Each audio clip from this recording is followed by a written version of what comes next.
Right now. And then if you give me just one moment, I'm going to do the thing that I've started doing, which is pinning it to the profile as soon as it goes live. Okay, that's done. We can close out of that. All right, let's get into it. That was an hour-long pre-discussion that nobody gets to see the fun stuff or the after discussion either. But our next essay on the mind-body problem, which we're focusing on in this 101 backbone course for the year one, where we cherry pick essays, is called The Limitation of Scientific Materialism by John Tyndall. And it's in the section that is sort of the the preface to the Philosophy of Mind course, which we are now starting on Thursdays.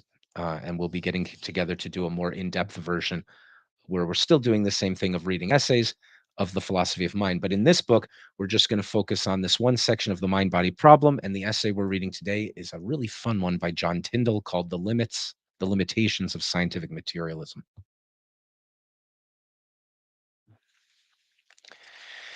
You will notice that I am stating my truth strongly, as at the beginning we agreed it should be stated.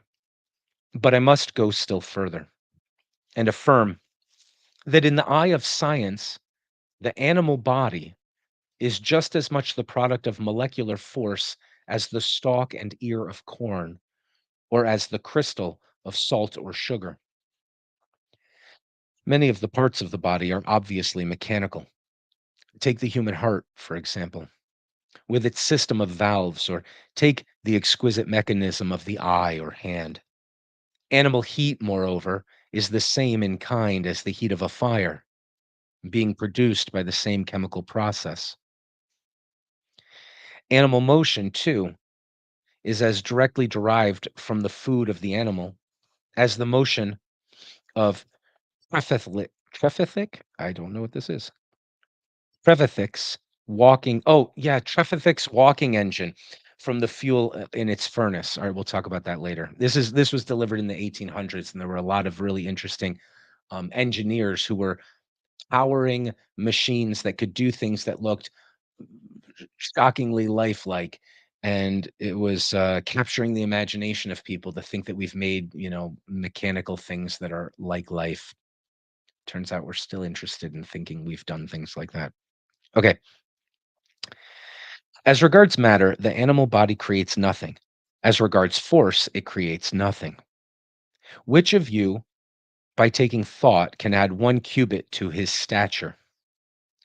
All that has been said then regarding the plant may be restated with regard to the animal. Every particle that enters into the composition of a muscle, a nerve, or a bone has been placed in its position by molecular force. And unless the existence of law in these matters be denied, and the element of caprice introduced, we must conclude that given the relation of any molecule of the body to its environment, its position in the body might be determined mathematically. Our difficulty is not with the quality of the problem, but with its complexity. And this difficulty might be met by the simple explanation of the faculties which we now possess. Given this expansion with the necessary molecular data, and the chick might be deduced as rigorously and as logically from the egg as the existence of Neptune from the disturbances of Uranus, or as conical refraction from the undulatory theory of light. You see, I am not mincing matters, but avowing nakedly what many scientific thinkers more or less distinctly believe. The formation of a crystal, a plant, or an animal is in their eyes a purely mechanical problem, which differs from the problems of ordinary mechanics in the smallness of the masses and the complexity of the processes involved. Here you have one half of our dual truth. Okay. He stated one side of it pretty strongly, right? We can't fault him for cartoonifying or strawmanning one side of this. Here you have one half of our dual truth. Let us now glance at the other half. Associated with this wonderful mechanism of the animal body, we have phenomena no less certain than those of physics, but between which and the mechanism we discern no necessary connection. A man, for example, can say, I feel, I think, I love.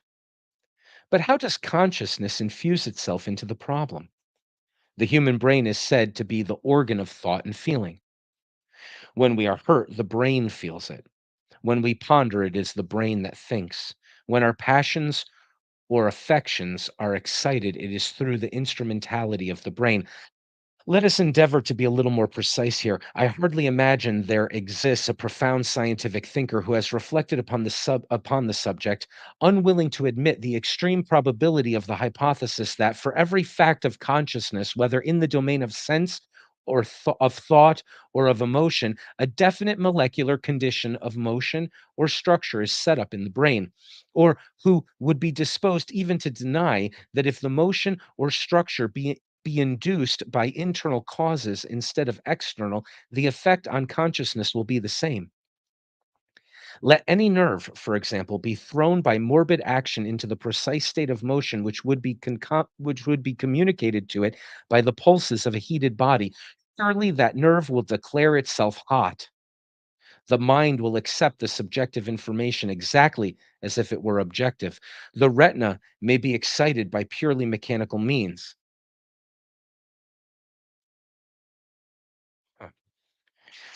A blow on the eye causes a luminous flash, and the mere pressure of the finger on the external ball produces a star of light, which Newton compared to the circles on a peacock's tail. Disease makes people see visions and dream dreams. But in all such cases, could we examine the organs implicated, we should, on philosophical grounds, expect to find them in that precise molecular condition which the real objects, if present, would superinduce. All right, he's going even further, right? He's saying the physical perspective, the scientific assumption, all of that must be true. Let's take it as true. That's definitely a half of the truth. Furthermore, all of this consciousness subjective stuff has a corollary in that as well. The relation of physics to consciousness being thus invariable, it follows that given the state of the brain, the corresponding thought or feeling, the corresponding state of the brain might be inferred. But how inferred? It would be at bottom not a case of logical inference at all, but of empirical association. You may reply that many of the inferences of science are of this character. The inference, for example, that an electric current of a given direction will deflect a magnetic needle in a definite way. But the cases differ in this that the passage from the current to the needle, if not demonstrable, is thinkable, and that we entertain no doubt as to the final mechanical solution of the problem. But the passage from the physics of the brain to the corresponding facts of consciousness is unthinkable. There's a good way of putting the mind body problem. Before we move on, though, let's highlight the fact that he has gone further than science has demonstrated and yet affirms for philosophical reasons that there's just a complexity problem and not a quality problem. In other words, he's, as a philosopher, signing on to a scientific promissory note that says, look, we don't know all the ways that these things happen, but eventually people will figure out what the brain is doing, what all the neurons are doing when you recognize grandma. That's a thing you can do. And there's a corollary in your brain, and we'll eventually figure all that out.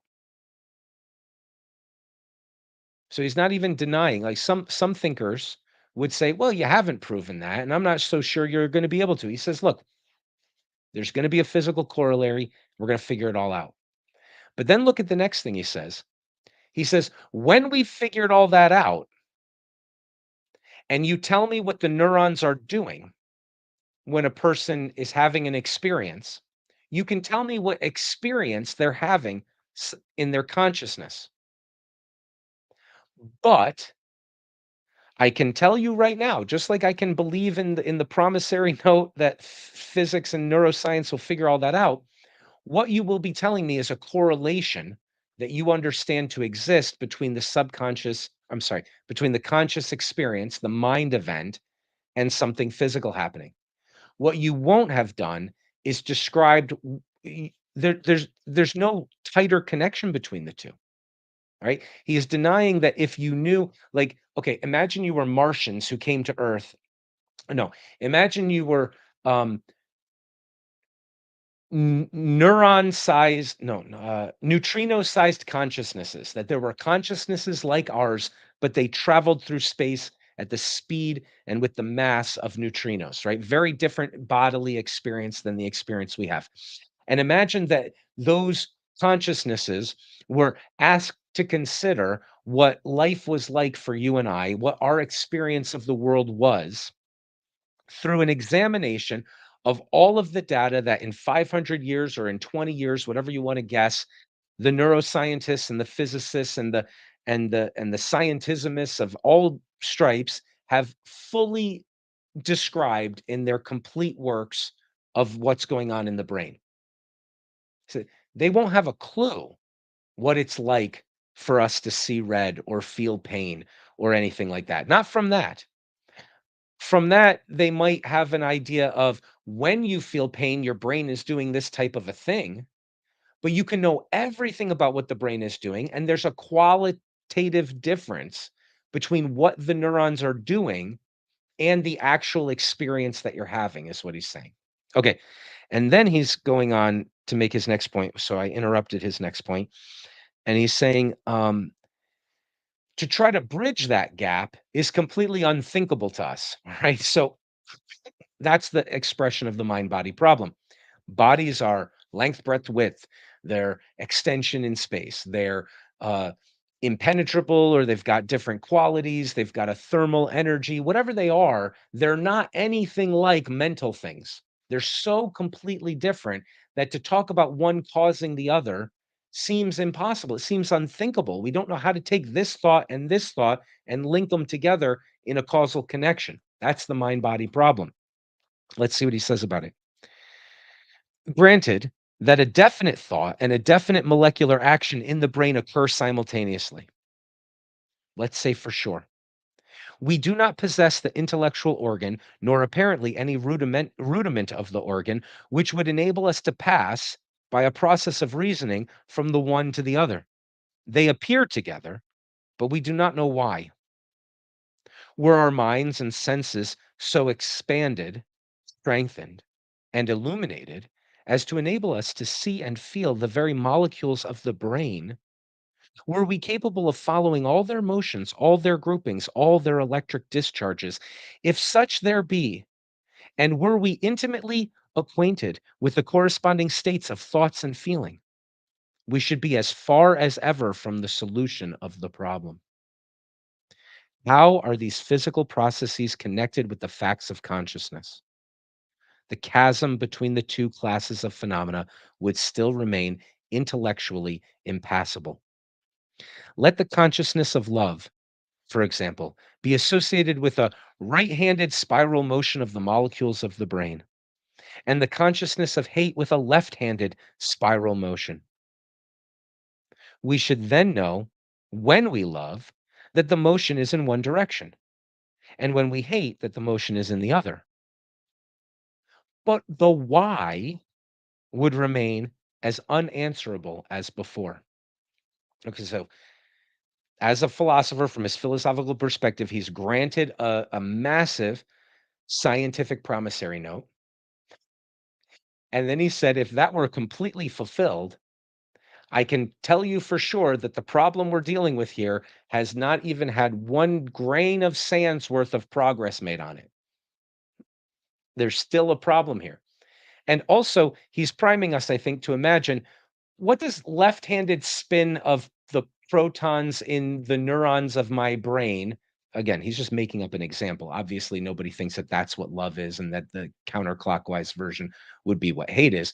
But he's saying, imagine you had a full understanding of whatever the physical processes are, and then you describe them and you understood, you could say, hey, I'm looking at a person in a brain scanner with a special machine. He's writing in the 1800s with a special beeping machine that lets me know which direction the molecules are spinning in their brain. I know this person's in love. I know this person is manifesting hatred right now, or something like that. It's a great, great. We could get that far in science.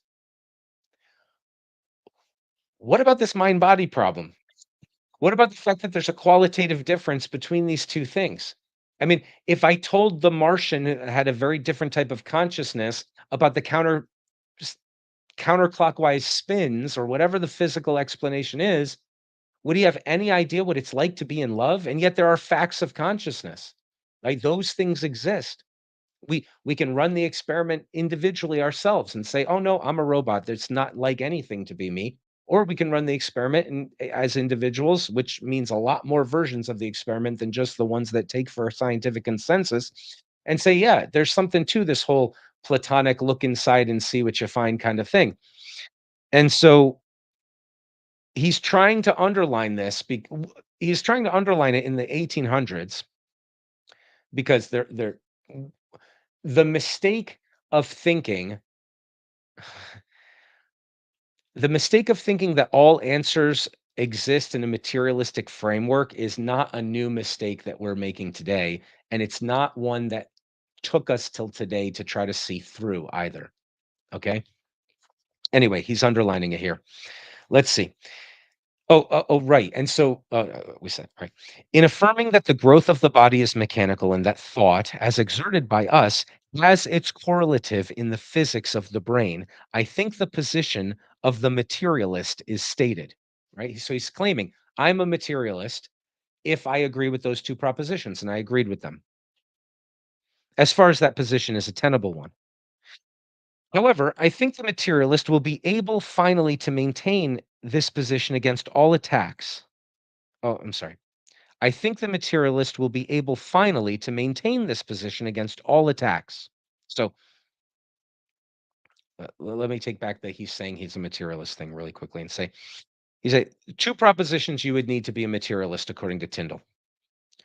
That everything your body is mechanical, and that all of your thoughts have a correlation, a correlative in measurable brain activities.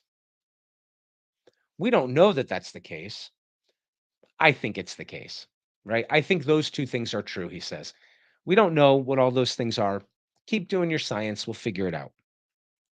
He says, I think the materialist will be able, finally, to maintain this position against all attacks. But I do not think, in the present condition of the human mind, that he can pass beyond this position. I do not think he is entitled to say that his molecular groupings and his molecular motions explain everything. In reality, they explain nothing.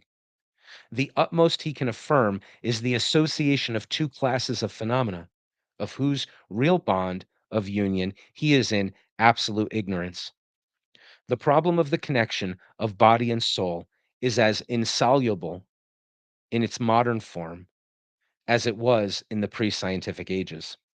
Phosphorus is known to enter into the composition of the human brain, and a trenchant German writer has exclaimed, Ohne, ohne Phosphor kein Gedanke. We were talking about languages in the pre-conversation here, and I was making fun of myself for being an American and trying so hard to learn other languages and always failing. The German phrase here is without phosphorus, no thinking. That may or may not be the case, but even if we knew it to be the case, the knowledge would not lighten our darkness. On both sides of the zone here assigned to the materialist, he is equally helpless. If you ask him, whence is this matter of which we have been discoursing? Who or what divided it into molecules? Who or what impressed upon them this necessity of running into organic forms? He has no answer. Science is, all right, so let's pause for a minute and reread this sentence. So he says, on both sides, the materialist has a problem. First, he says, where's all this matter coming from? Who made it to be in different molecular forms and atoms and all of that? Or what made it? He says he has no answer to that. Well, maybe now we do. Maybe now the physicists can say, "Yeah, perhaps in the 1800s. Perhaps in the 1800s, but I can tell you where this matter comes from. In the furnace of stars, you get the new atoms and so on and all of this." However,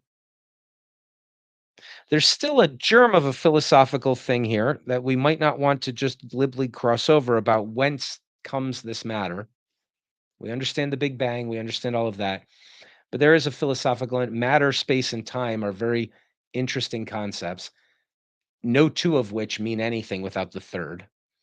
Uh, I don't think there's I don't think there's a contemporary physicist today who would blithely say we understand what matter is, and other than if he was saying it in the context of we can predict accurately what will happen given certain starting points. If that's what it is means, he's happy to be that confident perhaps. Um so that might still be open. But then he lists another thing here. He says, "We've obviously made an awful lot of scientific progress on these things that he says the materialist can't answer, at least at the time that he's writing. Um, what divided into molecules? Who or what impressed upon them the necessity of running into organic forms?" That is an extremely interesting field. If you are a philosopher and you are interested in science, there's an awful lot of good work that could be done in abiogenesis, right? Darwinism, of course, explains possibly it's a good explanation, really powerful philosophical invention that allowed us to make sense of biodiversity. But why chemistry became biology in the first place? That's a really fun thing to think about. And we don't yet have clarity enough in the notions that we're using to let the scientists run wild and figure out all sorts of things like Darwin allowed them to figure out in biology when when he came up with his tripartite natural selection on random variety formula, right? So there's a field for science for philosophers because we need to get the ideas clear enough before we have a billion questions amenable to empirical consequence. So, in any case, he says on the one side, these materialists have a lot to answer that I'm not sure they're going to be able to. I think the body is physical, and I think it's produced physically, and I think it's all mechanical what it does. I think that, and I think everything we think and every conscious experience we have has a corollary in the brain, and I think that even before the scientists answer all those questions. But then he says there's two sides of this materialism. I think there's some unanswerable maybe, or at least not yet answered big questions on the one side of matter, and now he's going to flip back to the brain side. So let's go and let him finish. He has no answer. Science is mute in reply to these questions. But if the materialist is confounded and science rendered dumb, who else is prepared with a solution? To whom has this arm of the Lord been revealed? Let us lower our heads and acknowledge our ignorance, priest and philosopher, one and all. So this is a cool essay. This is a really cool essay. Um, so he's saying, look, it's almost like he's saying the most hopeful path we have for making sense of things seems to be this science thing. So let's philosophically analyze how well it's doing. In fact, let's imagine it does things really well for a long time and we've got a perfect physical explanation of all the corollaries in the brain that are happening. Because we've made zero progress on understanding how that could be a manifestation of the type of experience that I'm having. There's a gap, an explanatory gap at least. Or as we can pull this up again, since he's highlighting the mind body problems so well. Let's see if we pull this up again. Look at all the different ways that we could try to explain this gap. I mean, maybe it's miracles happening all the time. Maybe we're just looking at the same thing from two different perspectives, which comes to mind in this essay, actually. Maybe this mind mental stuff just floats on the top and has no causal connection to anything. There's some problems with that for sure. Right? Like, who the heck knows how this is happening? Maybe, oh, what? What these people say is, "We'll never know. We'll never know. We just know for sure that when you prick me with a pin, I feel something in my mind, and when I think about moving, I can move my body. So we know it happens. We have no idea how." Or maybe there is no explanatory gap. That's one that we'll be looking at eventually. But Tyndall is doing us a great favor here and saying, "Okay, how much progress have we made on this question from science? No, no, no. Let me fast forward the time machine. Science knows everything physical that the brain does when you have these experiences. Let me make it clear to you. I'm seeing this clearly. It has done zero work for explaining this question. It has done zero work. Even if it does all of that, and that would be great for it to do. And I think he says, I think they will be able to do it and they'll be able to defend it against all attacks. Like, I think that will happen. When that happens, if anybody says, "Oh, now we understand everything about what it means to be human and be conscious and everything," no, you actually understand nothing about those questions. You understand how the brain works, and that's super valuable information, obviously. But he's pointing out clearly, let's just fast forward the time machine to when the scientists do have all those answers. They have zero of this answer, and that's okay. And then he says, "Well, where else are we going to go?" And then he brings up this other side of materialism that we can talk about that separately. But on the main focus, he says on this side, they can't make progress. It seems. He says, "Well, where else will we go? How about to the prophets? How about to the priests? Maybe the philosophers have an answer." He goes, "Let's all hang our heads. Let's all hang our heads and admit none of us have the foggiest." That's cool. That's cool. He's certainly not attacking materialism or scientism, but he's trying to make the problem extremely clear to us and what the problem really is. So I really enjoy that essay. It's a nice short one and it packs a powerful punch. We're going to talk more about his style and his arguments and the content of what he's talking about in the after conversation. But for right now, what I'm going to do is just pause and shut up by muting and say, are there any questions or anything that you would like to add to this discussion or to what we read so far before we go and have our unrecorded conversation about all of this?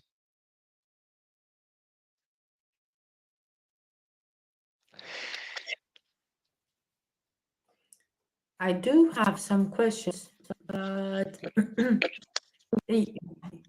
I need you to wear his hat and answer. Okay, good. Yep. Okay, so it was mentioned that the mind has distinct brain activities, and you as Stephen agreed to it.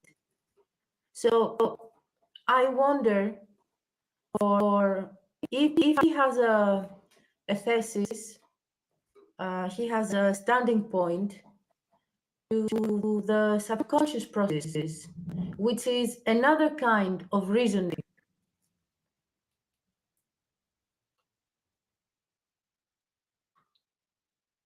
Can you say that again? We were getting your echo. Okay. I wonder if he has a standing point on subconscious processes. Does he have a position about subconscious processes? Yeah. Okay, it didn't seem to me like he was mentioning those right now. He does think we're completely so what he's highlighting is that we're completely unaware of how the physical brain things and whatever's going on in the brain are correlated and connected to our conscious experience. That's what he's trying to highlight. Um, I don't think it's a challenge to his view or a problem for him that we're not aware of a lot of what our brain is doing, and we're also not aware a lot of what our subconscious is thinking, right? So the answer to the question, so someone might try to answer the question and say, well, look, you're conscious of very little of your subjective experience. There's an idea. It's like, well, wait a minute. My subjective experience is what I'm conscious of. It's like, well, maybe, maybe there's invisible subpersonalities in your brain that are doing a lot of stuff and you're not aware of that until you're aware of just the bits that are conscious or the where the spotlight for the however you want to imagine it. I don't think that let's see what that would do. I don't think that alone would suggest to him a philosophical path that would get to an answer to this question of how do we bridge the gap between the physical and the experiential. Unless someone were to maybe theorize about, like, Terence McKenna's, gnomes and stuff like that. This is one of these guys that does psychedelics, which I not only don't do, but don't recommend anybody do for reasons we won't talk about right now. But they seem to work for some people, I guess. And, so, it's if there are so this actually leads us into that pseudo problemist issue. It's like, okay, so let's say we know what the mind is and we know what the body is. We don't really have a full story of either, but we know what we're talking about. How do we bridge the gap? Well, one of the ways to try to bridge the gap is to try to just move closer towards each other from both perspectives. And you say an instinct someone might have while reading this is, well, wait a minute. If the neuroscientists keep figuring out what's going on the physical, we'll get closer and closer to what's going on in the mental. Oh, here we go. This might fix this. Okay, there we go. Um, and likewise, maybe there's a way of saying, well, okay, there's a rudimentary appreciation of language, like a childish kind of a consciousness that's sort of not, I'm not aware of it, but it's like an unconscious personality. And maybe there's a more primitive infantile level put two and two together kind of thing that's sort of more characterologically or qualitatively, I should say, like this conscious experience, right? So some people might think that, and what they might try to do is say, well, look, let's try to make progress towards each other from both directions. It sounds like what Tyndall is saying is there's a qualitative difference between these two, and I've just outlined that no matter how much you move towards the one by understanding more and more about the physical, you haven't even moved at all about in a direction of jumping this gap, right? No matter how much you add to your physical, the gap is still over here and you haven't made that progress.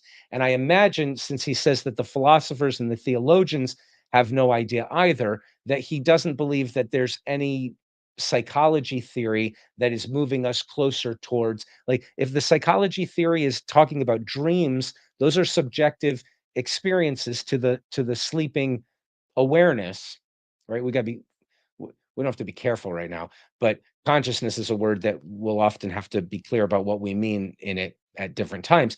But this, let's say the sleeping awareness is all of that is exactly like this mental quality. It hasn't jumped a gap, right? So where are you going to get your psychology to move towards that? You can add a lot to it, right? You can again, we're speculating a bit because he thinks that we don't have any way of answering this question from the theological or the philosophical. Let's say that psychology sometimes tries to be a science. It sometimes, and it succeeds. It sometimes tries to be obviously mythopoetic Jungian archetypal stuff, and it succeeds in trying to shine light on this psyche of ours. And it, it sometimes is, in the realm therefore of theological religious things. Our dreams are that way, whether we like it or not, and that sort of thing. So if we'll add psychology to the list, I think he clearly thinks psychologists haven't done anything to bridge this gap either, right? He's ending his essay by saying nobody is doing anything to even lean over the gap or try to build a bridge over it. We can add a lot of knowledge over here. We can add a lot of knowledge over here. I imagine we can have total knowledge of the physical at some point, and it'll fully explain everything. It won't do anything to bridge this gap, is his main point. So it's hard it's hard to imagine a psychology theory of the subconscious that he would recognize as doing any work to bridge that gap. Certainly, just saying that there are things we're not aware of that our brain is doing isn't. And also, if the things that we're not aware of that our brain is doing are things that are physical that our brain is doing, then clearly it does nothing to bridge the gap, according to him, right? So it would have to be a very interesting kind of a weird psychological theory that would say something like, your the quality of your experience, your perceptions themselves can come in stages and steps. And again, I think what he would presume is that qualitatively, they're all still mental. It doesn't matter how much you've broken them down, they're all in this other category of mental. Where do you get the thing that's half ape and half man, right? That's the question. Where do you get the thing that's half physical and half mental, right? That would be trying to bridge the gap. None of us have word one to say about that, is what he says. All right. I think that would be his answer, is that the subconscious, that's a psychology theory. It's already dealing with the mental. How is that bridging the gap to tell us how there's a physical component to that? There's a physical corollary to it. Sure. We could understand all of that. How are we gapping this? When does the physical pin that pricks my finger become the mental experience of pain? That's what he thinks we've made no progress on from any field. And he thinks we won't ever make any progress on just in the materialistic scientific field. But it sounds like he doesn't think, he doesn't think any psychology theories are making progress on that either, or else he would have listed them at the end. He says priest and philosopher alike must hang their heads. So if psychology is sometimes philosophy, which it is, if it if it's which it inescapably is because of, well, we can talk about psychology some other point, but he doesn't think, he thinks we all have to hang our heads. So it's immediately, it's not clear that a subconscious theory would go away towards answering this. We can try to imagine one, and it becomes a weird kind of a theory. Uh, But the test that Tyndall would ask is, okay, let's say you have goblin-like babies that are wordifying things and in love with being, or passionately aimed at, like, something really basic, something that, like, maybe you would see an infant manifest in some part of their being, but when they grow up, that's not a personality, that's just maybe you can do that, but what part of that is physical? Hey, qualitatively, it's completely different from the physical. So even if you're understanding the lower layers and stuff like that, how is that making progress to bridge this gap? He wants an explanation. He says it here. There's a qualitative distinction. And he says, I want to know how we're going to jump over that. So unless your theory of subconscious includes a physical component, right? Like you can say, right, not just the physical corollary, because of course we're not aware at all of what physically is going on in our brains. I mean, we become more aware in neuroscience, but when we're having a thought, we're not aware of it. But but we're not aware of things we're thinking, right? Or maybe even sub-personalities we're manifesting if we're Freudian or Jungian. We're not aware of that. We're also not aware of the physical things that are happening in our brains when we're doing anything. Just not being aware of those things doesn't fix the fact that there's a qualitative jump. Like, if we were fully aware of it, if we were fully aware of it, where's the piece of it that's going to be both physical and mental at the same time? Consciousness. Consciousness is mental. But consciousness can be depicted on brain activity. I mean, if you have a if you have a brain on a constant fMRI, you will see fireworks, you will see you Yes. will see the imaging, it's like, if it will either be specific centers popping bright like fireworks, or you will see something like the northern lights. I don't know, I've never seen a brain on fMRI, and you will see the imaging of that. And Yep. I'm just curious because I know, for as a fact from what I've read, and I'll dare to say from my own experience, that on one hand we can cultivate, we can enter our subconscious. It's not that easy. It takes a lot of work. It takes a lot of practice.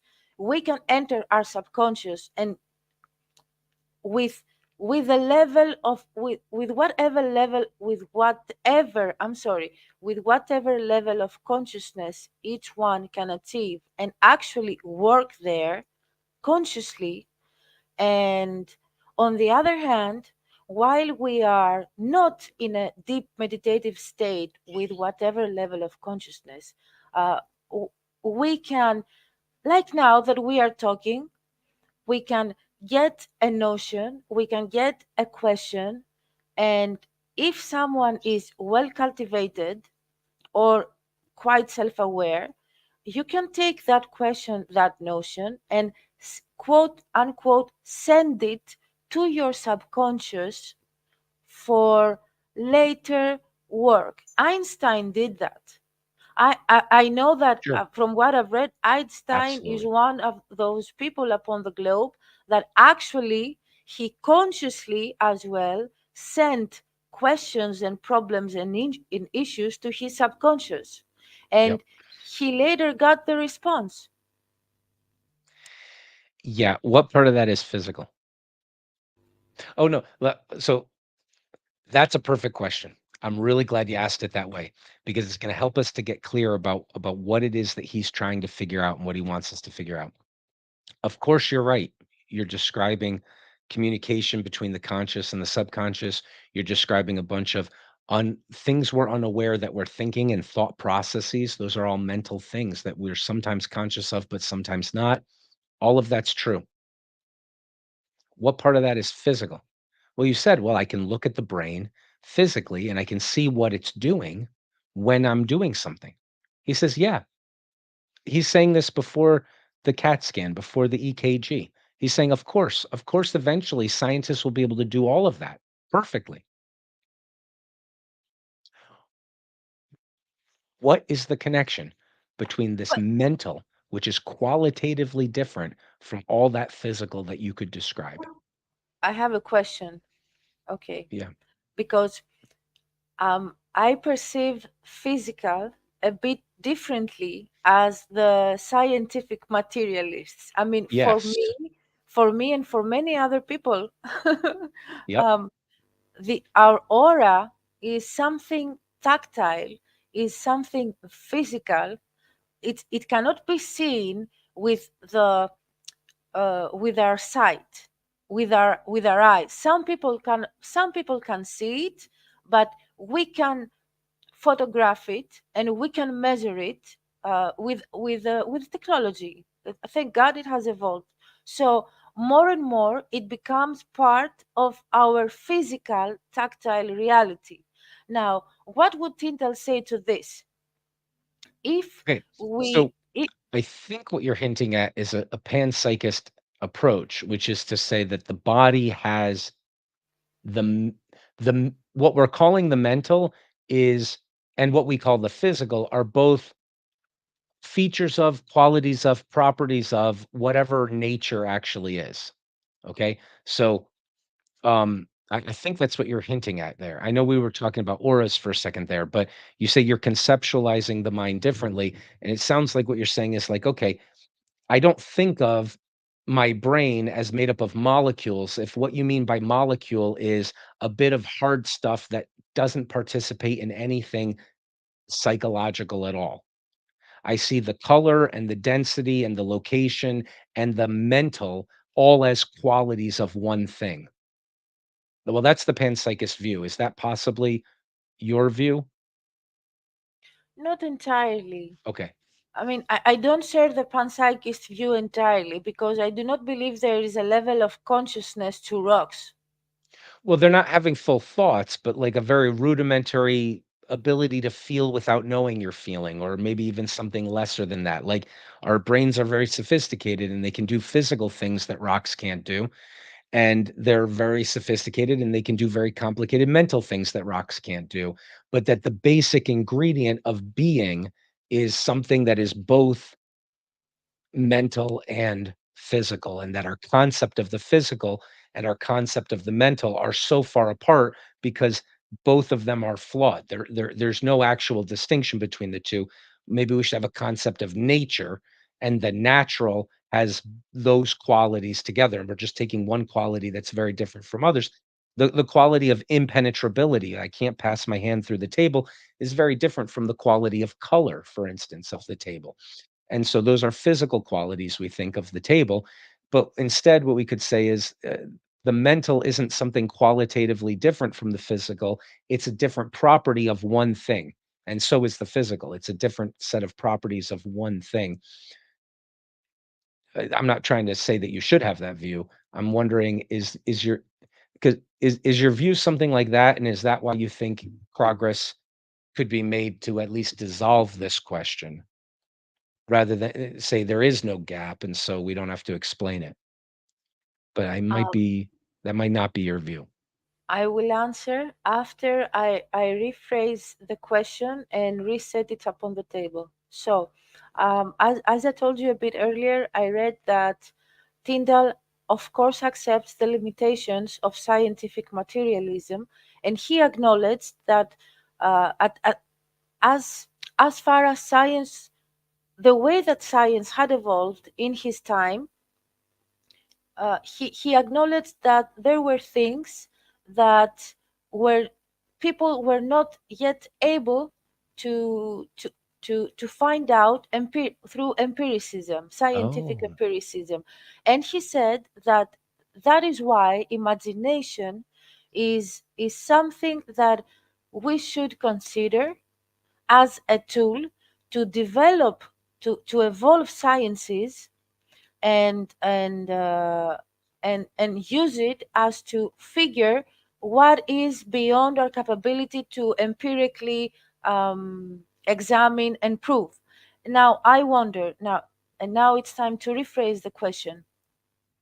Do you think that he would accept that that thing that he called imagination is actually now, we are now able to scientifically prove it? Ah, I'm Em- certainly the you might empiricism that he requires as a scientist now oh, is possible. well, now hold on. Um, so he agrees that eventually we'll understand the physics of the mechanics of the brain fully, but he doesn't think that that will be saying word one about how those things are connected to the mental experiences. It sounds like potentially what you're saying is a materialist perspective, which says that no, we could measure these things. The all of the mental is stuff that the physical is doing. I doubt that that's your view, but it almost sounds like that's what you're suggesting. Like we can measure them scientifically because they're physical and they're amenable to measurement and testing with instruments. So whatever they are, it's just physical what's happening here. You could be an epiphenomenalist or a materialist monist in that perspective, because you're suggesting that you could have a machine that would be able to not only know that your brain is doing the sort of thing that it does when it has a certain thought, but actually register the thought. Um, like, okay, so you go in a room and we put a special machine over a little hat on top of you, and it's hooked up to a machine in another room, and you look at a blank piece of paper that's either blue or red or yellow or some color, and the machine sees the way your brain is lighting up, and it not only says, "Oh, she's looking at yellow right now," but it also manifests the experience of yellowness. It registers it registers and measures something like that, beyond just knowing that the physical correlative to you seeing yellow is happening, right? So that's one thing the machine could do. It could say, "I know that she's experiencing yellow because whenever she's experiencing yellow, her brain does this." Well, if you happen to have like a weird tick where every time you looked at yellow, you wrinkled your nose, the machine could notice that you're wrinkling your nose and say, "Ah, she's experiencing yellow right now." But it wouldn't even be registering a yellowness experience when it's doing that. It's just seeing something very different from yellow, just a physical correlative, something that correlates, that goes along with you're experiencing yellow, and it's registering, yes, now it's yellow. No, now it's not yellow, based on something very qualitatively different from the yellowness experience. But it sounds like what you're saying is no, no, no. If our machines were really good enough, they would be able to register the yellowness experience itself, not just a physical thing that always happens when I'm experiencing yellow. And it sounds like you must be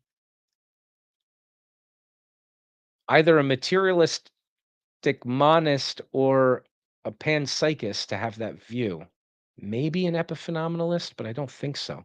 No, I think you'd have to be a materialist or a panpsychist to have that view, because what you're saying is that The subjective quality of experience is something that can register on on a litmus test or a microscope or a spectrometer that it could be registered by a physical measurement. It's good that we're talking about this because it's hard to see exactly what this mind body problem is, but by talking this out, I think we're going to he's really trying to focus on exactly this mind body problem, right? So when you talk about auras, you're talking about something that people normally think of as spiritual, or they brush it away as nonsense, but they don't think of it as exactly materialistic. But if you have a machine that can measure it, then it's a part of the material world, right? It Absolutely. Okay, so is that let's go with auras right now. Is that aura a physical correlate thing that goes along with auras? Like the thing that's being measured, is it something that happens whenever there's an aura? Or is it the aura itself? If it's the aura itself, you should say the aura is physical. It's materialistic. It's whatever other things can be measured by machines. It's like that. Or if you were to say no, the aura always happens. Whenever the aura happens, it also is attenuated with this other physical thing that we can pick up on a machine. Okay, What is no, the quality of an aura? I um I am on side A. It's not that I have the depiction of the trigger. It's like the sequence that you drew the other day from A1 to A2 to A3, then A4, blah blah blah. We get B. So if we see B, therefore we know that A happened because it is prerequisite. Aura is something that it is perpetually there. It's like it's our body. It's like skin, but you cannot see it. Layers. You have the most external layer of our body, which is the skin. Then you have the how to say a layer of lipids. Then you have the muscles, etc. It's the same thing. So it is always there, and it is measurable, and we can see it as well. What is measurable? The auroras, Something the auras are so we're gonna stick with not auras. not So that they're doing something. We we don't get to accept that there is an aura because we have B. We can see A. We don't assume there is an aura because we can grasp or depict B. We just depict and see A. okay, so you've got a machine here and it's registering the aura. It's actually immediately detecting the aura itself. Exactly. And before you go on with this wonderful No, we sketch have to of we have yours, to nail this down. Yeah, okay, go ahead. I need to add something to your thinking.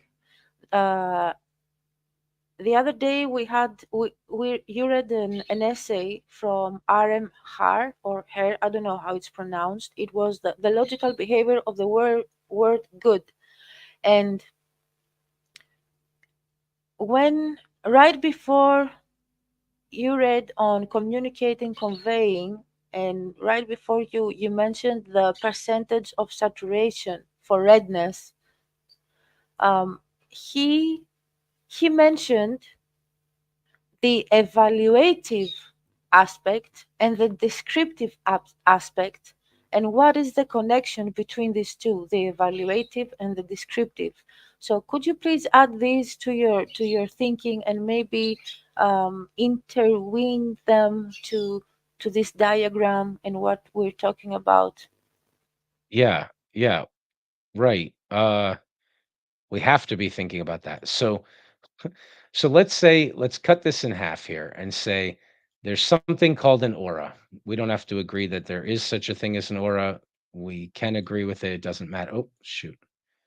What matters is that right now we're examining something called an aura. So there's a person here and they are shining in some way. One way that it could be detected, you said we can see it. We can see it. So maybe there's a certain type of a clairvoyant person, right? Or a person who has, maybe all people have the capacity if they organize their souls properly or whatever. But a clairvoyant, and God knows I don't know how to spell clairvoyant, but okay. Some clairvoyant person has a brain here, right? And this is their brain. And they look in their subjective mind, they detect and see the aura. There's another idea that you're also expressing, which is that there's this powerful machine or this simple machine or whatever type of machine it is. It has a dial on it and it reads, aura, aura in this area or something, right? So the machine is connected to something that uh, maybe it's got like a speaker or some sort of a sensory thing, and the aura strikes it and the machine reads it. Okay, so those are two different ways that you've talked about being able to know about auras.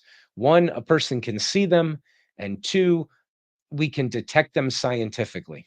And so I'm going to make up the machine. You didn't say there was a machine, but you said detect scientifically, so that could mean other things besides a machine, obviously, but I'm going to make up the machine for the sake of talking about this. The question is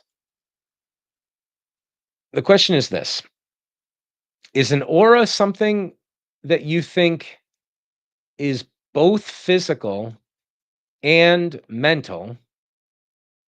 Do you think that perceiving it visually is like perceiving the color of the table? So it's definitely something we can measure physically, but it is, detected physically, but then there's a mental experience called the experience of yellowness, right? Right? Like that's the quality of that is a different question than whether or not you're a robot that detects a certain wavelength of electromagnetic radiation like the machine might do, right? So if this was just light coming off of the thing, we could use a spectrometer or a machine and we could say, hey, it's light of this wavelength that's being detected, and then we can calibrate the machine so that that registers as telling us yellow. But we could also just look at it with our eyes, and then we would have a yellowness experience. And the yellowness experience isn't in the electromagnetic radiation, right? There's a quality to the experience of seeing the yellow that is what we'll call yellowness right now, right? So we'll just say yellowness. And we'll say that that's in here somewhere. It's not in the brain. We're just saying it's in the conscious subjective mind, right? So I drew it like a brain. But this thing just reads, yellow. It tells you yellow because it's detecting those wavelengths, or it registers, I don't know what it is, but let's say 330 nanometer. Uh, what's lambda probably for wavelength or whatever. So it prints out something like this to say, this is what I've detected, right? You can see that these are two different things, right? So a physical thing could be seen and could have a mental experience to it. I'm trying to figure out, when you're talking about an aura, are you talking about something? Well, you must be talking about something physical because you think it can be detected scientifically, right? Exactly. And absolutely. Okay, good. So the aura is something physical. There's, of course, a mental experience of detecting it that would be yellowness, and that's not always thought of as a physical thing. In fact, it seems to be a challenge to the materialist because it doesn't seem like something that we could take account of exactly in materialistic terms. But the whatever that physical thing is, you could look at a table that's yellow and have an experience of yellowness, right? You're still having a mental experience that's not it's not clear if anybody can bridge the gap between that mental experience. This is the mind body problem. So it's good that we're talking You about this. know, it is a bit, there is the term yellowness, at least to my mind, creates um, how to say it, uh, creates a confusion because yellowness brings to mind the threeness, the fourness in as a Pythagorean term, which it cannot be depicted.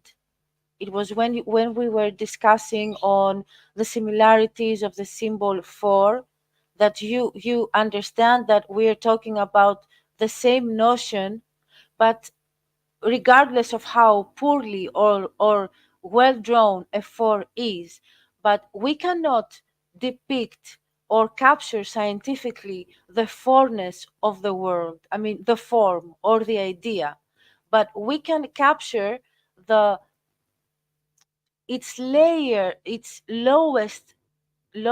layers of manifestation within the 3D world. With auras, it is similar.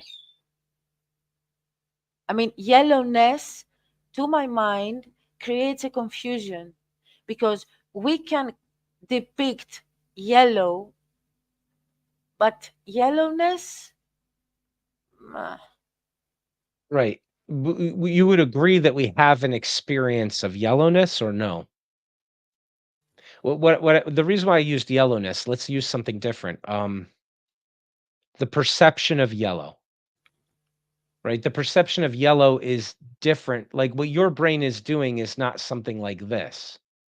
Or is it? Maybe it is. If you're David Hume, maybe this is what it is, or no, there's other people too. So is your experience when you look at a yellow table, the message, this thing fits into the category I've been trained to call yellow, or is there something like seeing yellow for you? I'll go with A. You'll go with A. Huh. Hmm. It's not like anything for you to see yellow? Excuse me, what? It's not like? It's not like anything for you to see yellow except the message that yellow is what that thing is? I mean, I believe you. It's okay. And maybe I'll sound crazy to you by No, no, talking no. about something that doesn't make sense. But lem- I don't think I understand the question, to yeah, be maybe I honest. didn't ask it well. Okay, let's be clear here. So, A, when you see something yellow, your brain gets like a verbal message that the thing is yellow. And what that means is nothing more than I was trained to use the word yellow for objects for which I received this message. And B would be when I'm looking at yellow, it feels warm and there's a quality to it. And it reminds me of the amber waves of grain, but not just in an association sort of a way or a memory sort of a way. In a That's not even good enough. It's No, no, like, I get it. I get it. So for the way that you use this yellowness in these examples, you use yellowness as in B. yeah, yellowness means there's no words for it. It's this, Okay. right? My So mind works on A. your mind works as A. You don't Yes, you don't there's nothing that you're seeing when I'm drawing yellow right now over here other than th- yellow. the word I was trained to use when For whatever seeing. saturation, whatever part of yellow's spectrum, dark, light, Yeah, bright, however it's regardless of triggering your brightness brain. and contrast, Yeah. regardless of brightness or contrast, it's just yellow. I understand it's a Interesting. manifestation of the world's yellowness, so to say, but my mind doesn't work on B, it works on A. So I'm drawing yellow over here. And when you look at this blotch of yellow, what's happening is almost like a verbal message is being sent to your consciousness that something like this would be the appropriate word to use and nothing more. Well, it might be the mind body problem. I have no experiences connected to yellow, nor bad nor good. There is no Okay, preference so I or was wording dislike. it badly. So it's not about memory and emotional connection. I wasn't really, there's really no words you can say for what I'm trying to talk about, which is the quality of experiencing yellowness. That's one of the problems of this, or maybe there are. Let me see if I can try harder. Um, Is that the evaluative aspect or the descriptive? The evaluative. we usually use the word quality or the qualia. We say there's something that it's like for me to see yellow. It's like something for me. Like when I experience yellowness, I'm experiencing a quality that is kind of basic. It's not really reducible to something else.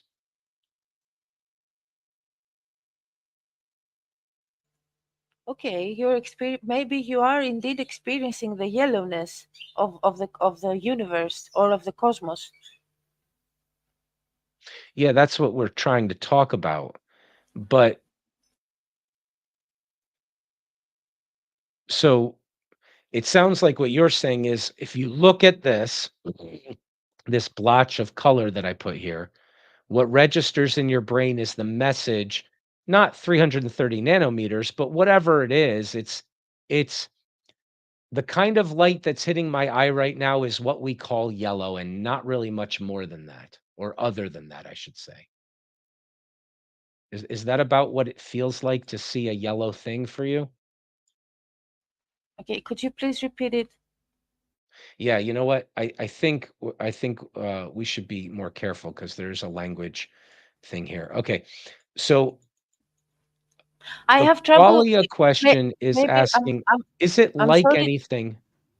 I'm sorry to interrupt you. Maybe I have issue with this with the word yellowness because um, from what I've understood and started indeed experiencing it from that day and on, the fact that we are biocomputers and there is no color in the cosmos. It's the way that our mind translates signals and frequencies. If we were structured in another way, maybe we would never see yellow, you know? There is no yellowness in the cosmos. I accept there is threeness and fourness and fiveness, etc. Yeah, But maybe maybe. it's the term yellowness that confuses me. Okay, so there is no yellowness in the world except in the world of your brain, right? In your Exactly. conscious. It's a body mind thing indeed. Okay, right. So if there is a yellowness experience, it certainly is in the world because your mind is in the world, and your mind is the most complicated thing in the world that we know of, Don't right? It's I bring the yellowness to the world you because might this is bring the how I yellowness into being. Yeah. I mean, if you do have an experience of yellowness, if you have one, then there is such a thing as yellowness. It's not if there were no minds like yours, there would be no yellowness. There'd be an awful lot more that's missing as well, right? There'd be no purposes without purposing creatures. There would be no, the grass wouldn't be green. It might not be three-dimensional. Right? There's an awful lot that we bring to being, but being includes us, and we can bring an awful lot to being. It doesn't make it just arbitrary or not real just because we play a significant role in it, I think. So I still want to know, in your view of the world, is there such a thing as yellowness, even if it's not external to you? it exists in it exists because I bring it to life. So you do Not have an experience of yellowness. You just don't want to affirm that there is something yellow. There's no because yellowness outside your mind. exactly All right. Well, that's why I put it in the my mind over here. brain translates some signals as yellow, Yeah. regardless Okay. of Fine. contrast, etc. Well, that's fine. But I put the yellowness in your mind here, right? So when I used the word yellowness, I didn't say this was yellowness, right? The yellowness is a thing that is in your mind. It's not like you're making it up in the sense of it's not Yeah, real, it's not but okay. like imagination coming to life or visualization. All right, so let's stick with this question then. I'm sorry I went off on that tangent there. I was trying to nail something down and maybe it's off topic. So the yellowness experience is certainly in your mind, even if there is such a thing as yellowness outside your mind, or if there isn't yellowness outside your mind. The yellowness experience, we could call it that, is definitely a mental experience. It's a mental activity. Are we on the same page there? I'd say it's a brain activity, not a mental one. A mental Yeah. one would be to understand, to comprehend, or even to, in a way, see the threeness of the world, the Well, fourness. how can it be a brain activity? What could neurons possibly do to manifest yellowness? I don't know what neurons can, how can, if neurons can translate the frequencies and this and the, yes, frequencies into yellow. I don't think it's mental. I think it's entirely brain activity. You know, the organ, Okay. not of the mind, Okay, of the but brain. hold on a second. Okay, this is really good. I'm starting to get a picture of what you think now more than ever before. So this brain, this physical bunch of stuff that he was describing that's mechanical and predictable and understandable one day, and we can know that we can identify the spectrum generating complexes within the brain and all of this other stuff has been mapped out and we know exactly what the brain how it's organized and what processes it's going through whenever you're experiencing yellow, which I still think you're saying is something that you do. You do experience yellow. You just you want to be careful about affirming that that's outside your experience, which is fine. But okay, that mechanical stuff is just like this. Okay? The yellowness itself, there's still an explanatory gap here. Even if you know everything that your brain is doing, you could look at everything a brain is doing. Where is the yellowness in that brain? Where's the like if I just had on the table a bunch of neurons that were not organized into a brain, what is it that they're doing that's manifesting a yellowness experience? We know that they're doing certain things when I'm experiencing yellow. There's a correlation between the two. But there's an explanatory gap, right? What words are you gonna use to describe neurons moving in certain ways that means you don't have to tell me anything else more, and I know, "Oh, I get it, here's a good way of putting it. This is actually, we're getting there anyway, so this is great. We had said that the philosophy of mind has the best mind, experiments, thought experiments. So here's the question. If you've never seen yellow before, we raised you in a room, Elena, where we've kept all yellow objects from you and we didn't allow you to see yellow. Maybe we taped glasses over your eyes that filter out all yellow light from any source, reflective or otherwise. And while you're in that room, you become the world's most foremost expert on all of this, on everything the brain does when it experiences yellow, on every way in which electromagnetic radiation can exist as a wave. You are the first scientist to figure out everything that could possibly be figured out about what happens when a person sees yellow. And you write a big textbook of what it means to see yellow. You understand optics, you understand psychology, you understand brain activities. You wrote the book called What Happens, what or no, What is Seeing Yellow? Okay. And you're right. Everything you wrote in this book is perfect. Okay. This is your book that you wrote. It says, we could even say Elena over here. All right. This is fun. All right. And the question is this. You've done all of this studying to understand everything about the brain and machines and optics and lenses and reflection and refraction and everything that you could possibly understand to need to understand everything about filling out the entire full textbook of what it means to see yellow. And then when you publish the book, you slide it out through the door and we publish it. And then we say, congratulations, you got everything right. We're now going to unlock the door and take off your glasses. And now you're going to see yellow for the first time. You take off the glasses and you see yellow. The question is, did you learn something? Did you learn something when you saw yellow for the first time?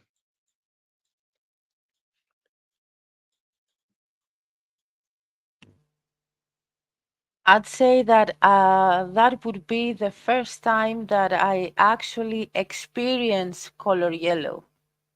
Did you learn something about what it means to see yellow?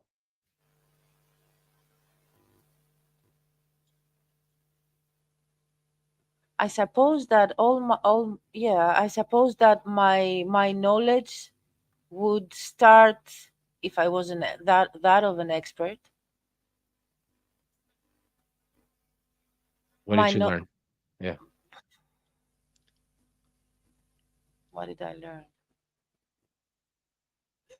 You've never seen yellow, and now you open your eyes, look at this blotch. It's the first time you're ever seeing yellow right now as soon as you look at it. You knew everything else about seeing yellow. Did you learn something when you first had this experience? My first response, and it is an elementary one, it is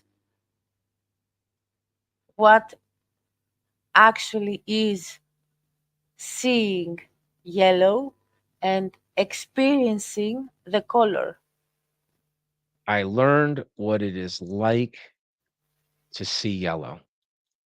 Is that a good wording of what you said? Yes. I learned the experience. I learned the experience. Okay. This is a major debate inside philosophy. There's a group of people who say you can't learn anything. You already know everything there is to know about seeing yellow. And then there's another group of philosophers with the opposite instinct who say, yeah, you learned something. You learned what it's like to see yellow. And that's knowledge you never had before because you knew everything else. You knew everything about the wavelengths and which ones shade into what counts as yellow and what doesn't. You learned what the brain does to generate a spectrum and why physically that light would register right over here. You knew all of that stuff, but you learned something. You learned what it's like to see yellow. It's Some like philosophy. being, I'm sorry to cut you off. Go It's ahead. like being a tremendous chef, even molecular cuisine, being a scientist for a chef, knowing everything about it, down to atoms and whatever, and then actually having the experience of how what you created tastes. Oh, to be a chef. Yes, yes, yes, Yes. yes, yes. Right. Yeah. Okay, great. So you could be the world's foremost expert on creating eggs Benedict, and you know everything about the biology of chickens, and you know all of this, but you've never eaten an egg before, and you don't know what they taste like. You don't. You're somehow the best chef, even though you don't taste your food as you go along, which probably isn't possible because it's probably an art instead of a science. But yeah, and then you say, well, the first time I eat eggs Benedict, I've learned something. Yes. All right, well, that's the question, right? That's a question in mind philosophy is some I think it's a minority right now, but it might not be. There's certainly a lot of reason for why people want to have the instinct. In fact, there's large groups of people who want to say, you don't learn anything. You don't learn anything. Knowledge is stuff you can write in a book. And you already wrote the full book, the full compendium of everything there is to know propositionally, scientifically, formulaically about what it means for a brain to register yellow. And then there's other philosophers who have the exact opposite instinct. They go, "Oh, no, no, no, no, no. No, I know what it's like to see yellow now. I know something. I've learned something." And that's true and it's knowledge. It sounds like you're inclined in the second group, which is what I would have guessed given your platonic instincts. If But reality is not experienced, yellow, eggs, Benedict eggs, the whatever, yeah, if you do not actually experience it, then best case scenario, half of it. Yeah, well, that's what he says. He says this is one half of the story, right? He says, "All right, so much for one half of the story. Now let's look at the other half of the story." And that's exactly what he's doing in this essay. It might even be worth reading again since it's so short. It's a really good essay. So the idea is this. He thinks there's an explanatory gap, and this is what most philosophers think. They try to resolve it in one of dozens of different ways, but that there's an explanatory gap between talk about bodies and talk about experience. That's one way of putting it, right? That the quality of the experience itself, the mental, so the brain things that the brain is doing, those all count as body things. Those are all physical things, and we could have a full understanding of all of that. But I could make a robot that points at things that are yellow and it always gets it right. But if but how do I know if it has a mind? Is it experiencing yellow and yellowness, or is it just registering the answer the way a more simple machine would be able to register the answer and just print out the word yellow every time wavelengths of a certain type come in? Some, some philosophers even say if you can always identify color correctly, that's all it means to experience color. And so the machine does experience yellow. But then there's other philosophers who say, what the hell are you talking about? It's like something to see yellow. I know what it's like to see yellow, and that's a different thing. And there's a gap between these two. So the monistic materialists are trying, but there are definitely problems with their attempts to say that it's all just something physical. Um, Most philosophers on this topic agree that there is a mental and there is a physical, and there is a problem with trying to bridge the gap between the two. Um, and they resolve it in different ways, and we've talked about a few of them. But what Tyndall's doing is just highlighting how difficult the problem is. And what he's saying is the opposite of what it sounded like you were saying before, which I don't think is exactly what you meant to say, but let's repeat it again and see what you think about it here, which is that having all of this side of the story is enough to know everything there is to know about this, right? In other words, if the machine isn't seeing the aura in the same way that it's seeing, let's just stick with yellow for now. If the machine isn't seeing yellow and having a yellowness experience, it's just correctly registering yellow. What we could say is that there's a physical corollary, right? There's a wavelength that always, when it hits your eye, gives you the mental experience of yellowness. But that wavelength can be measured by a machine. The machine doesn't have, we would think, a yellowness experience. What the machine has is the measurement of the wavelength. That's what we that I'm sorry. That's what we have basically. Well, if Our that's all we brains, have, then we're just brains that can't experience yellowness. How do you account for that? If all we have is a the machine that experience, registers a wavelength, the what? experience, the experience is mental, but the basis is um, of the brain. R Right, so the philosophers who think there's a problem here, they don't deny that, right? They don't deny that it's a physical wavelength that is triggering this mental experience that I'm having, right? That, like, you prick me with a pin, I have the experience of pain. But there's a gap between the two. What I don't have is I am a Terminator robot and the message something unpleasant is or something undesirable is happening in the lower quadrant of your left extremity, right? I'm not receiving a verbal message. I'm actually feeling something and it feels like something.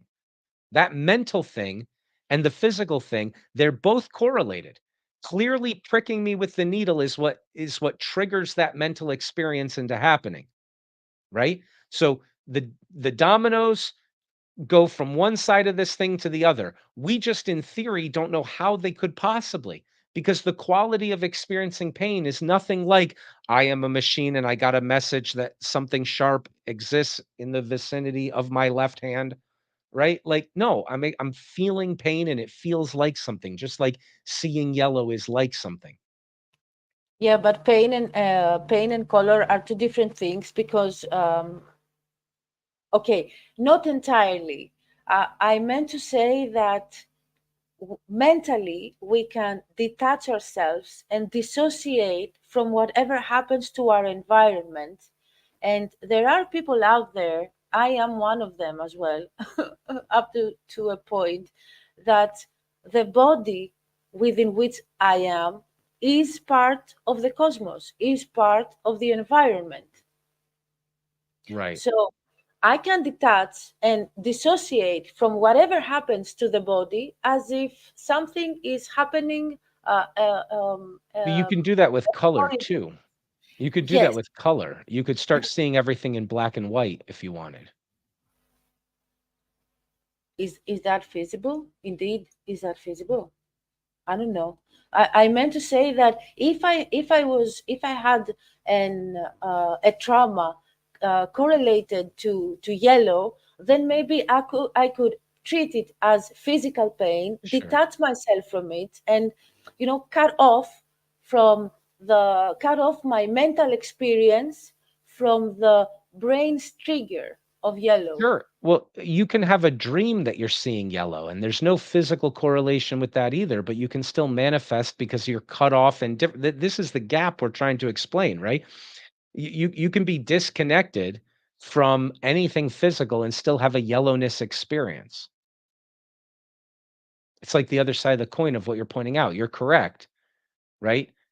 But it just leaves us with the problem of this something's got to be explained here, right?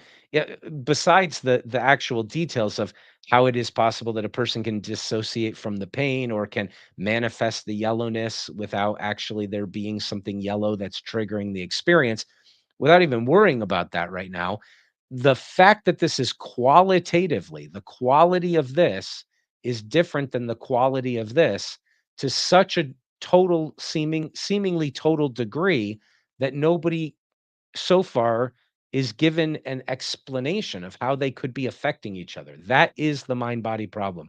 We've gotten to the core of it really, really well in this in our attempts to read Tyndall today.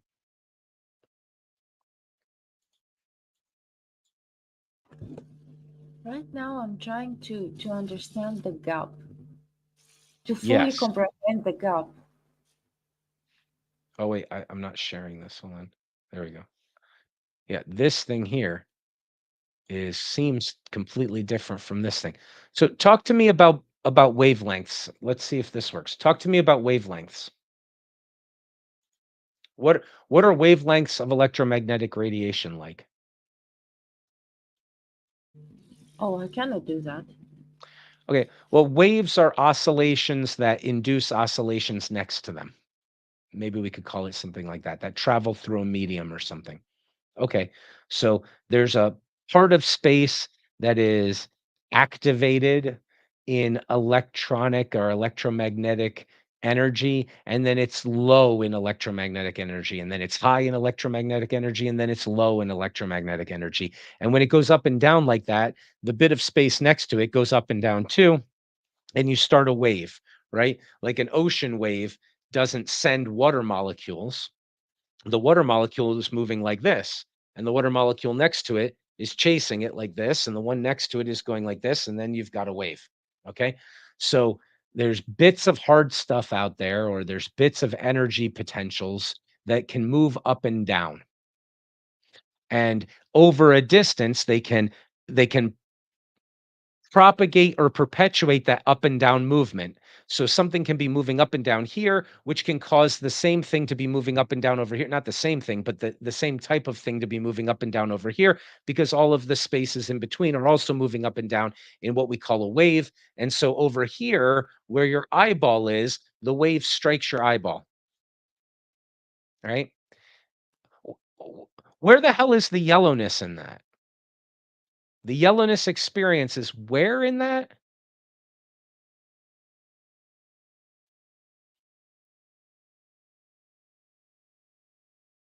There is no. Okay. There's no yellowness experience in that. If it I was think, if yeah, the I think wavelength that was there is. long enough, it would be an X-ray or a radio wave or something like that. You wouldn't see it at all. Um, there's The no yellow yellowness experience in is in me. Okay, fine. So there's no yellowness at all in what the physical is doing physically that we can describe and measure physically. But there is a yellowness in you that you're experiencing, and there's a connection between the two, and they're so qualitatively completely different that nobody has word one to say about how this one could possibly have anything to do with this one. There's no yellowness until it hits your eye. The eye starts sending neurological patterns and signals into parts of your brain and your visual cortex. Uh, Let's look at a neuron. Let's look at an ion of electromagnetic potential, right? And the calcium ion with a positive charge or a negative charge or whatever, it's moving in and out between one, so it's triggering something in another. Where's the fucking yellow? Excuse my language. Where's the yellowness in that? There's no yellowness in that. What if it's sending a message and it's making these patterns that reverberate out through your brain, and then those are received by another part of your brain, and it's getting these messages of start, stop, stop, stops to start, starts to stop, starts to stop, start, right? Where's the yellowness in that? Right? Where do you get to the yellowness? Because I know I have the yellowness experience, and all the things that I can describe physically, there's no yellowness in them. That's the explanatory gap. The gap is between the way we talk about the physical and the way we conceptualize the physical is either flawed, but even if it was complete, right? Like there's something wrong. I don't know how I could talk in physical terms from now till the end of 10,000 years and have the first thing to say to a robot that or a colorblind person about what it's like to see yellow. The languages seem to be about two totally different things, and yet it's very clear for most philosophers they believe in a two-way interactionism between these two, right? It's just common sense. I want my arm to move. Now my arm is physically moving. Somebody pricks me with a pin. Now I'm feeling the pain sensation, right? So it's clear, it seems clear that they go back and forth in both directions. But I could use the language of the physical and describe it forever.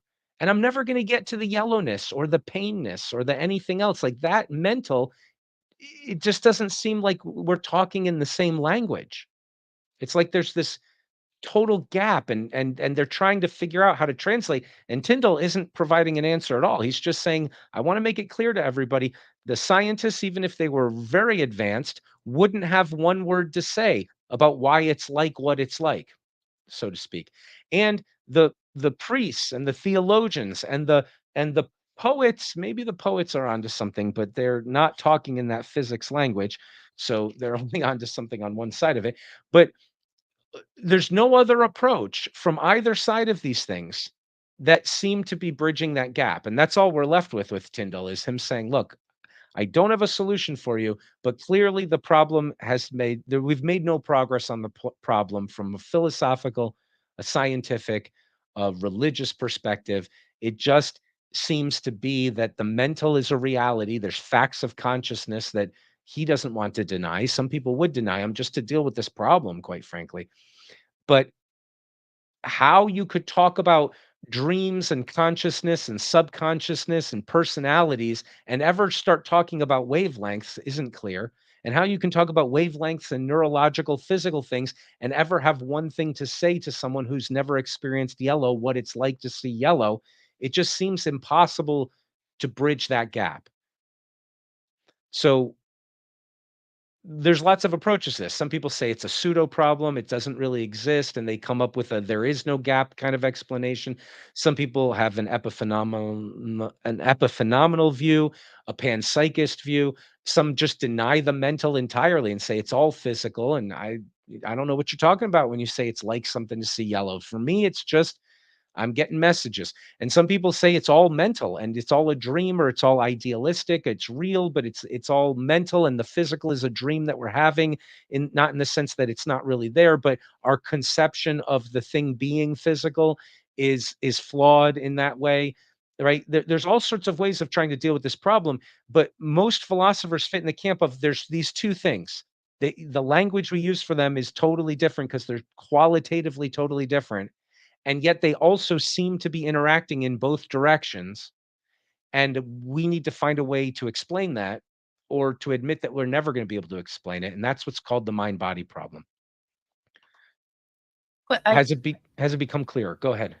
I have a question. So Yeah. let's say that there are just two ways to see it. One, there is yellowness in the universe, and thank God our biocomputers are structured in that way that we can actually capture it and understand it.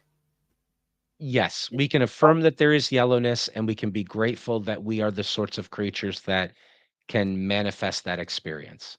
Exactly. The other camp is that there is no yellowness in the universe, there's just frequencies, etc. And the reason why we call it yellow and we don't call it something different is because that's how our brains interpret it. If our brains were structured in another way, we would call it something different. Or maybe we Well, wouldn't even be able to see, to have that experience. Where would Tyndall stand, do you think? right. So that might not even solve the problem, right? So for Tyndall, look, all of us could be seeing color inaccurately, or we could all be colorblind, but we still dream in color, right? Like the fact of the experience itself is all we need for the problem to exist. Excuse me, what? The The fact fact? of the experience, the fact that we do have these experiences or can have these experiences is all we need for the problem to exist. Well, we need to believe that there is a physical, and we need to believe that we have these types of experiences. And if we believe in both of those things, the problem exists, even if we're all seeing color inaccurately, right? Like, not only is my yellow your blue and vice versa, perhaps, but all of our yellows are really what red is supposed to be. It's not clear what that would mean exactly because part of it is convention. And when we call it yellow, that's just a thing we learn in our language because we learned English or something. We needed to call it something because we were having the experience. So we have something to name, but the name is, of course, arbitrary, maybe, or in a sense. We won't go down that road. But not only is the name arbitrary, but the actual experience that we're having, the fact that it exists is all that we need to know that there is a mental and that there's a problem here of talking about it in physical terms and vice versa. Even if we're seeing it inaccurately, or you get what I'm saying? Like if we were all colorblind, we wouldn't have this conversation.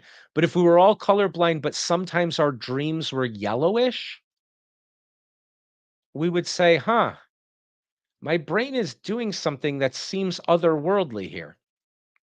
Now, the problem's not that hard because we do have that same mental thing triggered by physical experiences in the world. So it might take a real genius to ever pick up on the problem if all it was something that you could dream. But the fact that you have yellowness experience is all that matters. It doesn't even matter if it's the same as my experience or if we could say, "Oh, look, there was an accident in evolutionary history and we should have been seeing yellow differently. So let's splice our genes and now we all see color properly," whatever that means or something. It's not clear that that could even mean something. But even if we weren't seeing it with the right wavelengths or whatever, the fact of the experience, the mental itself is the thing that we don't know how to talk in terms that translate. And you know what? Maybe the truth about colors and their manifestation, so to say, in the world is hidden in the minds of people with synesthesia.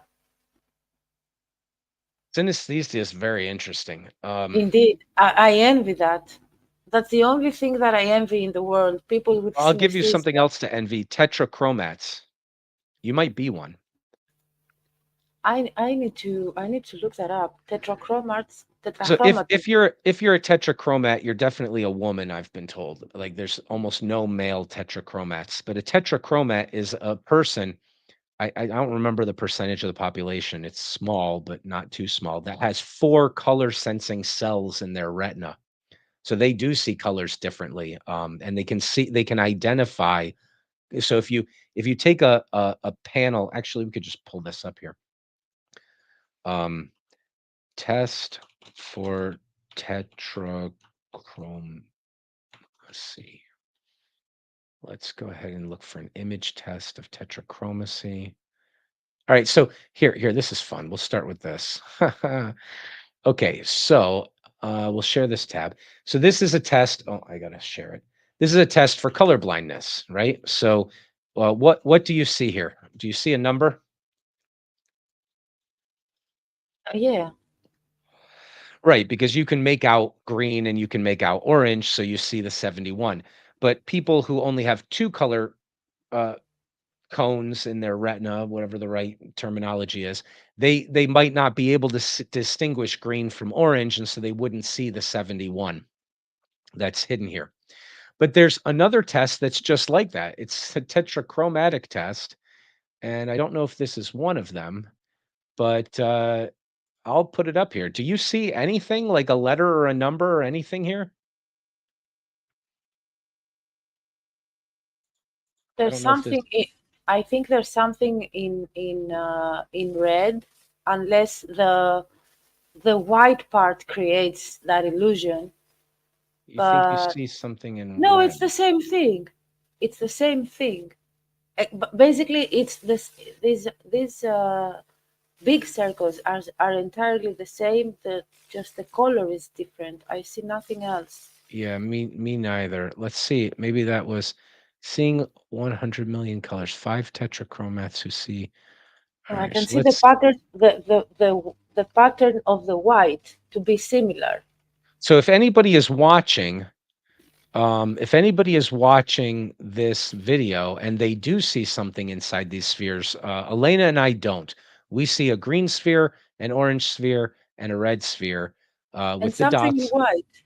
We see the white in between the dots of red and the dots of orange and the dots of green, but we don't see anything like what we saw in the other one where we saw a 71 clear right in the middle of the orange dots. A colorblind person would just see all one color, right? They would see this dark orange and this light orange, and they would see this as another dark orange or something like that. And so they would never be able to make out the 71. So if this is actually, in fact, a test for tetrachromacy, and I just did a Google image search, so I have no idea if this is a trick or something. If anybody can make out something in this, they might be a tetrachromat. Oh, I'm sorry, of this, they might be a tetrachromat.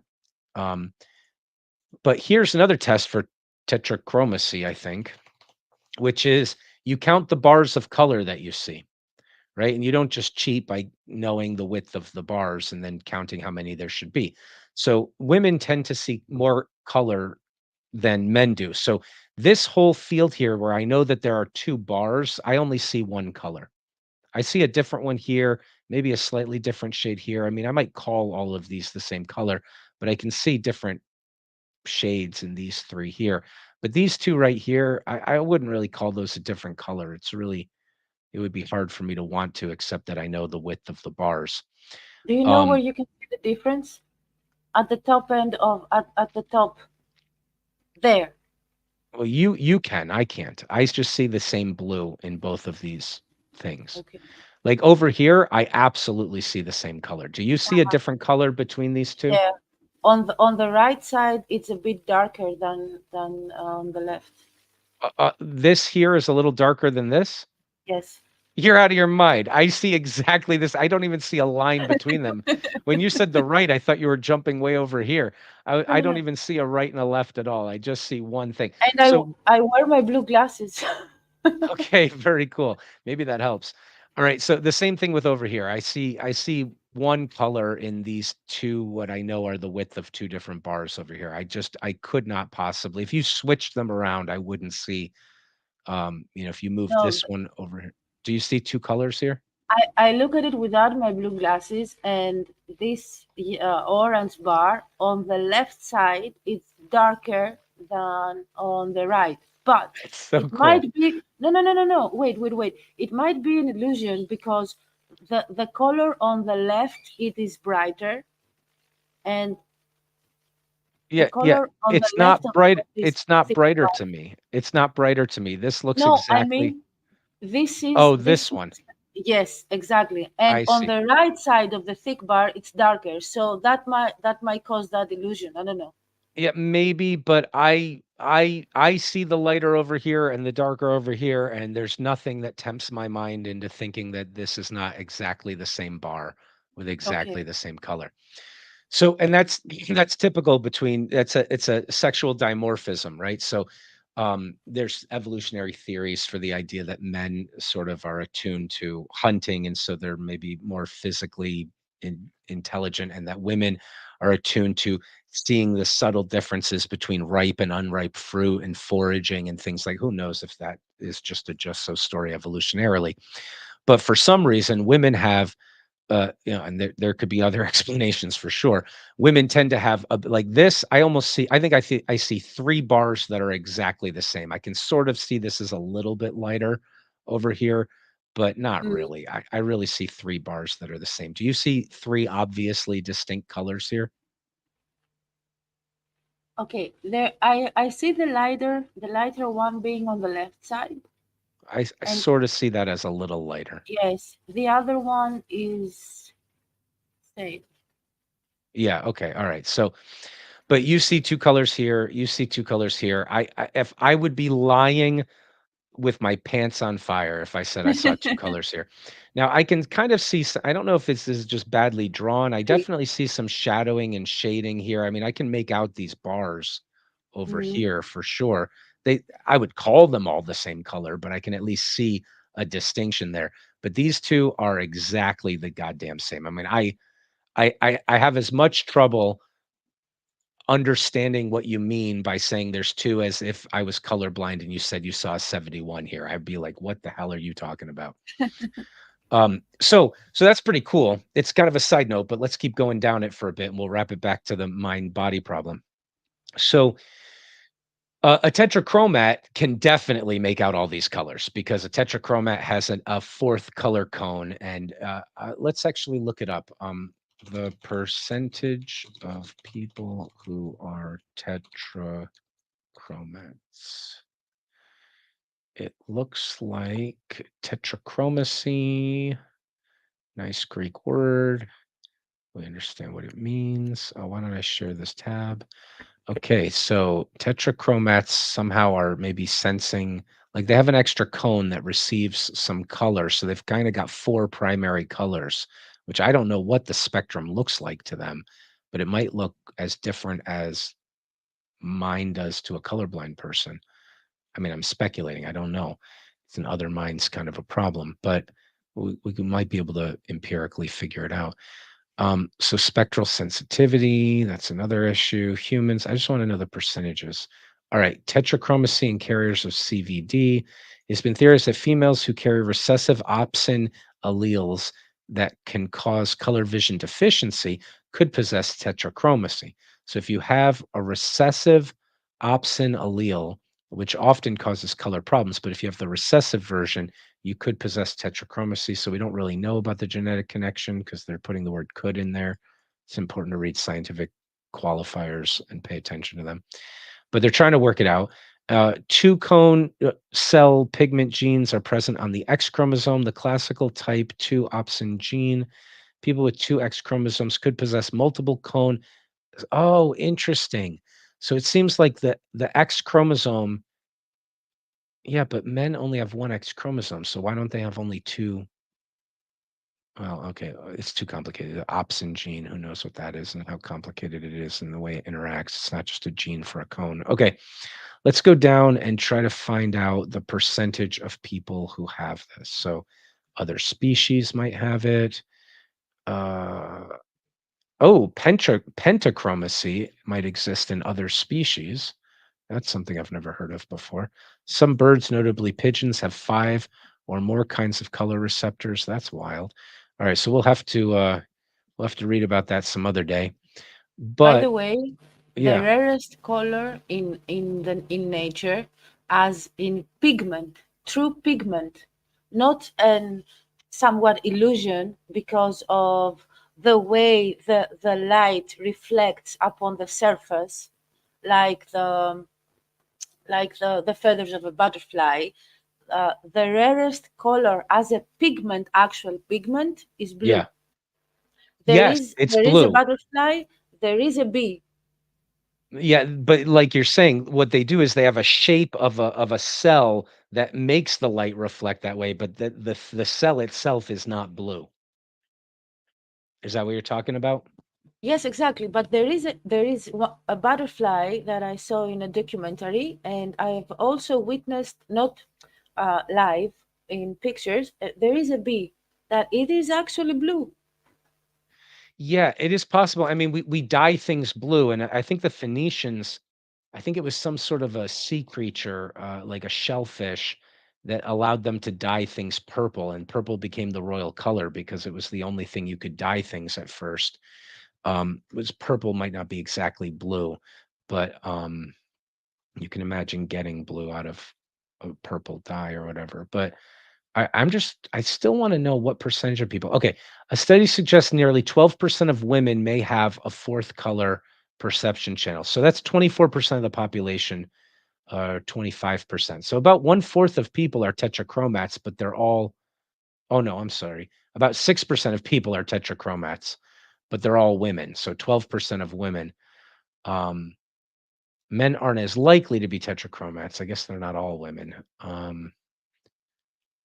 Anyway, so I'm reading something and I'm not showing you what I'm actually trying to look up here. No worries. Okay, so I was trying to figure it out, but it looks like maybe it could possibly be about 12% of women that are tetrachromatic. Um, so you were, why did we bring that up? You were bringing up something you were jealous of, and I was saying, well, I'll give you something else to be envious of, which is tetrachromacy. But what was the thing you were envious of? Synesthesia. Oh, synesthesia. Yeah, well, we can talk. Let's talk about that in the after conversation or some other time. So, oh, we don't need to add that. We can get rid of all this now. Why don't we? So, let's let's circle back just to end our final note real quickly on the mind body problem, which is this. Uh, it's very interesting what's going on in the mind.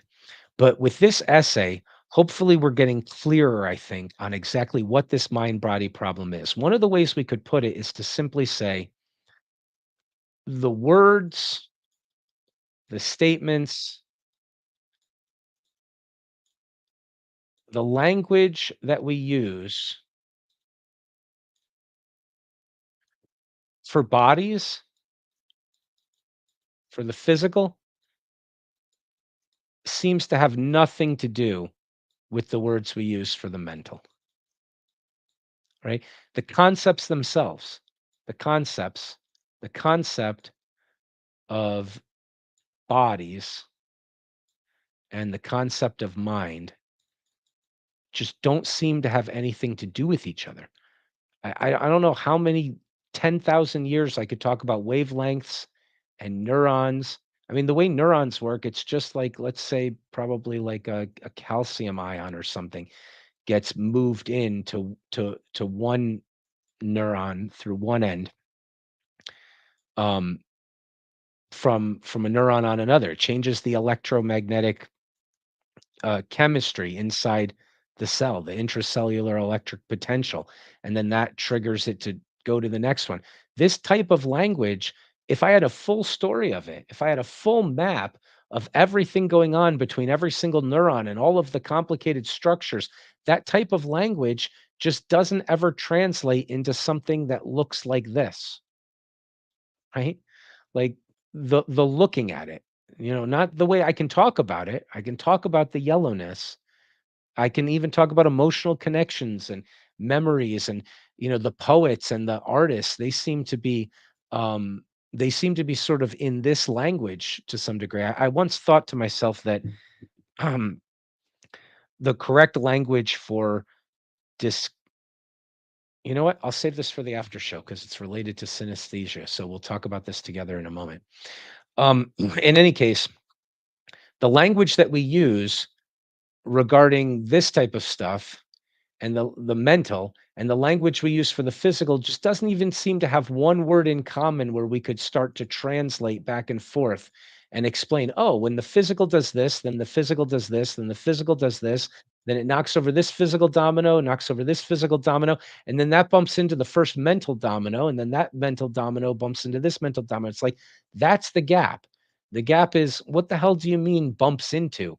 That's we use metaphorically, and with folk psychology, we talk about pressure building up and frustration in those terms and steam and things like that, but it's not like that. I mean, that those are poetically very useful, but the physical and the mental, they just don't seem to be the same world even, which is why I shouldn't have taken this away so quickly, which is why we can have so many. Oh, wrong slide. Let's try the slide on the mind. Where is that? Is it this one? Come on. There we go. Which is why we have so many different theories here, right? I mean, one theory that comes to mind actually while we're talking about it, and also while we were reading that essay, is that, well, we are not living in two different worlds. We're living in one world. And when you look at it from one angle, it looks concave. And when you look at it from another angle, it looks convex. And the mind and the body language are each possible ways of describing everything. This was Spinoza's view. We have two languages available to us to describe all the phenomena of the universe, and either one could be used to describe everything, but neither one translates to the other one in any way. There's other people who say, look, we're just living in two worlds, and it just happens that they always correlate with each other. So when the physical pin strikes my body, a mental thing is happening, and there's a full world of the mental and a full world of the physical, and they are harmoniously overlaid upon each other, but they are completely different worlds. Other people trying to solve this problem have posited that, maybe God just does a miracle. Every time I want to move my hand, a miracle has to happen to make the hand move, because God damn it, there's nothing similar and nothing common between this mental stuff and this body stuff. And likewise, when I stub my toe, God, because he wants the world to be reasonable and make sense, he allows a miracle to happen to initiate the sequence of mental things that are the pain experience. I mean, this is how far people are going. They're going all sorts of places to try to get rid of this problem or figure out how to deal with this problem. And the reason why we have so many different theories and ways of approaching it is that the problem is, oh, and I got to remove this again. But the problem really is this stark. It really is, 0 words from here seem to be useful over here, and vice versa, unless we're using them poetically or metaphorically. This experience of looking at yellowness and having a yellowness experience just doesn't seem like anything I could translate from wavelengths. It doesn't seem like anything I could translate from neurological signals being sent from one neuron to another. That's chemistry, that's electromagnetic potential. That language just doesn't seem to help. And Tyndall is trying to say, look, the scientists can have a full story over here. I'm telling you, they won't have word one to say about how this moves over here, or vice versa. And he says, and by the way, the priests and the philosophers don't have a goddamn word to say about it either. He wants it to be clear how bad this problem is and what it really is. So we'll end it there, and let's go have a longer conversation about some of these other fun tangential things, synesthesia and the like.